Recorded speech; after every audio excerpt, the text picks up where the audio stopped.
تو اس کے بعد 5 جماعتیں وہاں کی، اور وہاں پر جو ہے نا اس وقت امتحان ہوتا تھا، وہ ہائی اسکول جو تھے مڈل ہوتے وہاں سینٹر بنا دیتے، سینٹر کا امتحان ہوتا تھا، وہ میں نے ٹاپ کیا تھا باغر سرگانہ اسکول، اب ہائر سیکنڈری بن چکا ہے۔ اس کے بعد مسئلہ یہ درپیش آیا کہ حالات اتنے اچھے نہیں تھے کہ سائیکل بھی نہیں افورڈ کر سکتے، تو فلاں رشتہ دار کے پاس رہ جاتے ہیں، وہاں ٹھہرا دیتے ہیں، وہاں یہ 7 اسکول ہے مڈل، وہاں پڑھا کریں گے۔ لیکن میرے جو ننال تھے انہوں نے یہ برداشت نہ کیا، انہوں نے کہا سائیکل ہم دیتے ہیں، یہ ڈیلی گھر سے آیا جائے گا۔ اب مسئلہ یہ تھا کہ سائیکل پر میرے پاؤں پورے نہیں ہوتے تھے، وہ گدی اتاری اور ایک تکیہ سے بنا کر چھوٹا سا باندھا، مجھے وہ چلانے کا طریقہ سکھایا گیا، پھر میں اس پر آتا جاتا رہا باغر سرگانہ اسکول میں، وہاں سے میں نے مڈل کیا، مڈل کے بعد میں ہائی اسکول عبدالحکیم میں میٹرک کیا، وہاں پر بھی فرسٹ ڈویژن میں نے میٹرک کیا۔ اب چوائس یہ تھا کہ یا خان والدہ، وہاں 26 لڑکے تھے میڈیکل میں اس وقت، جن میں 4 نے امتحان دیا تھا، اور ان جو 4 نے امتحان دیا تھا ان میں ہوں، ایک ڈاکٹر بنا تھا اور دوسرا میں ہوں جو یہ گریڈ 20 میں ریٹائر ہو گیا۔ وہیں سے بی ایس سی کی شور کوٹ سے پنجاب یونیورسٹی سے ایم ایس سی کی، بی ایس سی میں 2nd division, F S C بھی 2nd ڈویژن، آگے 1st division. M S C کرنے کے بعد لیکچرشپ کی باری آئی تو کلاس میں پہلا میں تھا جس کو بغیر سفارش کے ایڈ ہاک لیکچرشپ ملی پاک پتن کالج میں، وہیں بابا فرید کے مزار پر رات کو گیا۔ اب جب غزالی سے میں ٹرانسفر کرا کے شور کوٹ گیا، میں نے کہا چلو ادھر سیٹل ہو جائیں گے، شفٹ ہو جائیں گے، اور وہ قریب بھی ہے۔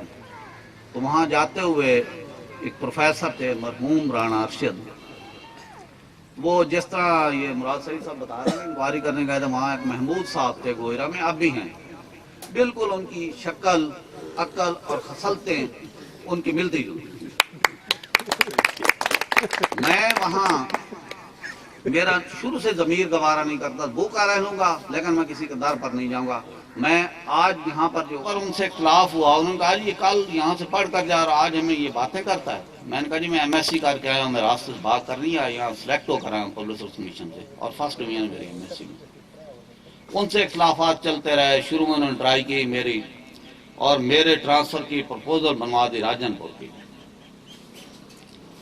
مجھے پرنسپل صاحب جو وہاں تھے میاں خالد کام جنگ کے تھے، انہوں نے رات کو بلایا گھر سے، کالج میں رہتے تھے، کہنے لگے بیٹا آپ کے ساتھ یہ کچھ ہو رہا ہے، یہ کون ہے؟ میں نے کہا سر یہ کون ہے آپ کو پتا تو ہے؟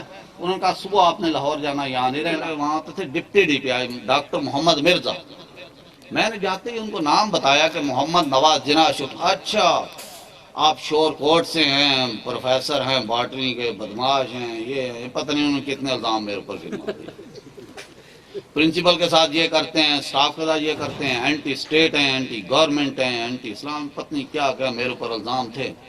میں نے کہا جی اب آپ نے کہہ لیا جو کہنا تھا، جی میں نے کہہ لیا۔ میں نے کہا جی مجھے بھی کوئی اجازت ہے کچھ کہنے کی؟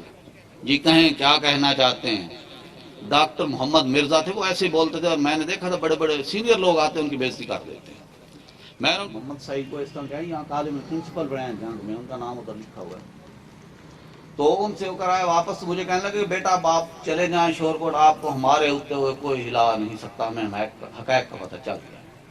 لیکن وہ لوگ کہاں چپ کر کے بیٹھنے والے تھے، پی پی کا دوسرا دور آیا، وہ جہاں میرے پیچھے پڑ گئے۔ پھر وہ حالت بالآخر مجھے نبسنگسیا وہاں سے ریلیو کروایا گیا، میں چلا گیا ڈی پی آئی کے پاس، وہاں سے بکھر گیا، بکھر سے پھر شور کوٹ آیا، پھر انہوں نے ٹرانسفر کرایا جڑا والا، پھر میں شور کوٹ آ گیا۔ انہوں نے کہا یہ بھی جو ہے نا رکھتا نہیں۔ بالآخر انہوں نے یہ فتیانہ جو تھا نا، جب ہم وہاں پڑھتے تھے کہ ایم ایس میں ہوتا تھا اور اس کو جماعتی مارتے تھے، ہم اس کے ساتھ ہوتے تھے، اس کو میں جا کر کہتا یار دیکھو تو صحیح، یہ منسٹر تھے، وہ کہنے لگے چند دن گزار لو پھر واپس بھیج دیں گے۔ اچھا تو پھر جناب حکمہ صاحب کو موقع ملا، وہ ریٹائر ہوئے، پھر شیخ صاحب کو موقع ملا، وہ لشاری صاحب کو بھی پتہ ہے کہ رب نواز صاحب یہاں بیٹھے ہیں، کہ وہاں پر انہوں نے پھر کس طرح ہرا چلایا۔ لیکن میں یہاں اس کالج میں آنے سے پہلے مجھے کسی نے بتایا کہ 2 گھنٹے لگتے ہیں، تو میں وین پر بیٹھا جس پر یہ اسکول کا سٹاف آتا تھا، گھنٹہ بھی نہ لگا، تھوڑے ٹائم میں یہاں پہنچا ہے۔ میں نے کہا یار یہ تو بتاتے کہ 2 گھنٹے لگتے ہیں۔ تو یہاں پر سٹاف میرا جو ہے یہ سارا ٹیچنگ نان ٹیچنگ گیٹ پر انتظار میں تھے، پتہ نہیں کس نے بتا دیا تھا ان کو، انہوں نے مجھے ویلکم کہا، لے کر آئے یہاں پر۔ کچھ ان کو خدشات تھے اور وہ اس میں سچے بھی تھے کہ جہاں مجھے کچھ کرنا پڑتا پھر وہ قلم چلتا بھی تھا۔ میں نے سی ایس ایف بھی کوالیفائی کیا ہوا ہے، پی سی ایس نہیں ہے۔ جس طرح عام پرنسپل کا جو ہے نا، پرنسپل ان کے پاس 2-4 بیٹھے رہتے ہیں، صرف ان کی اے سی آر ایمان ہوتی ہے، باقی جتنے لوگ محنت کرتے رہیں ان کی اے سی آر جو ہے ہمیشہ اے یا کچھ کالم ایوریج بھی ہوتے ہیں۔ تو میں نے ان کو کہا کہ اے سی آر صاحب کی جو ہے گڈ ہوگی، آپ لوگ جو ہے نا میرے پاس نہ بیٹھا کریں، آپ بچوں کو پڑھایا کریں۔ اس کے بعد میں آپ کو ایک بات بتاؤں کہ جب میں پہلے دن آیا تھا، مجھے جو پانی پلایا گیا تھا نا وہ اسکول سے لائے تھے، یہاں کالج میں پانی کا کوئی انتظام نہیں تھا، یہ پتہ ہے سب لوگوں کو۔ آتے ہی ایک نلکا میں نے لگوایا، اس کے بعد پھر اور پیسے آئے، ٹھیکیدار کہا کہ ایک اور نلکا لگا دو، پمپ ٹھیک کروایا۔ پھر یہ منگانے والے پیر ہیں، ان کو میں نے کہا، انہوں نے ایک نلکا لگوا دیا، وہ گیٹ پر کھڑا ہے۔ اس کے بعد یہ جو گرانٹ آئی، میری حتی المقدور کوشش ہوتی کہ میکسیمم اس میں یوٹیلائز ہو، وہ ٹھیکیداروں کا کام جو کم آیا یا جو